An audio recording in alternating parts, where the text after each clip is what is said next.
Hello and welcome to episode 3 of Track Talk. So today I wanted to build on the topic of my first video, which was for coaches to know when they need to talk to their athletes about mental health. And I wanted to give you some helpful tips for actually having that conversation. So here are some helpful tips on how to talk to your athletes about mental health. Number 1 is creating an environment that is safe and secure for them.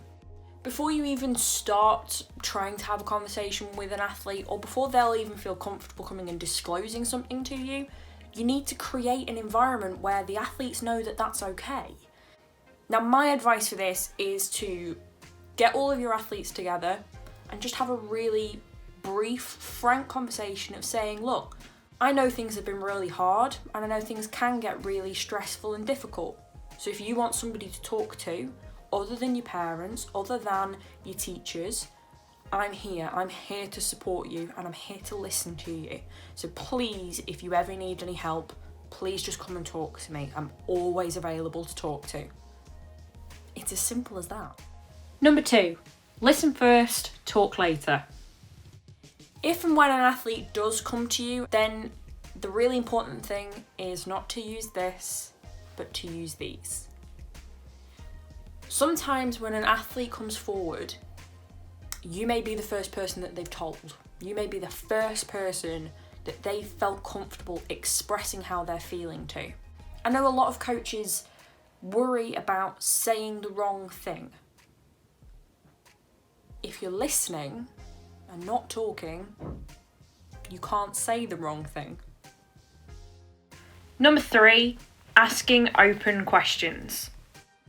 When an athlete has finished telling you what they want to tell you and they've finished disclosing and you've given them that time to get their emotions out and just to listen, the best thing you can do then is ask open-ended questions.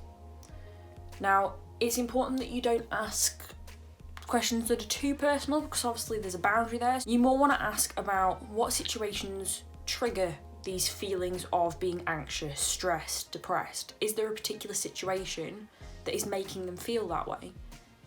You then want to ask them if they've spoken to anybody else and if they'd feel comfortable talking to anybody else, because there are other people who spend more time with those athletes than we do. We spend 3-4 hours a week with these athletes.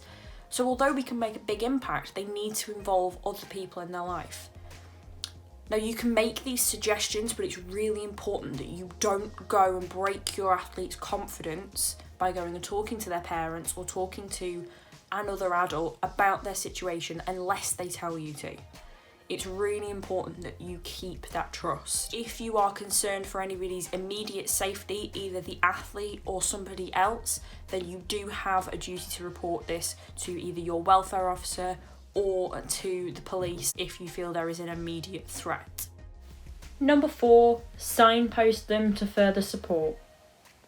Once you've had that conversation, once you've asked the open-ended questions, the best thing you can do then is signpost your athlete to further support. So you can direct them to either some counselling or to talk to their GP or to talk to their parents. But one thing you want to make abundantly clear to them is that you're not shoving them off to be somebody else's problem. It's really important to reinforce that you're there for them and that you have the time to listen to them. That's all most athletes really want. So having these conversations with athletes is a lot easier than you think it might be. There's a lot of fear around saying the wrong thing or feeling uncomfortable, but the best thing that you can do is listen, ask them open-ended questions, and then direct them to further support whilst letting them know that you are there for them. And finally, if you want to prepare yourself more and learn more, here are some courses that can help you do just that. First of all, check out the Educare course provided by UKA.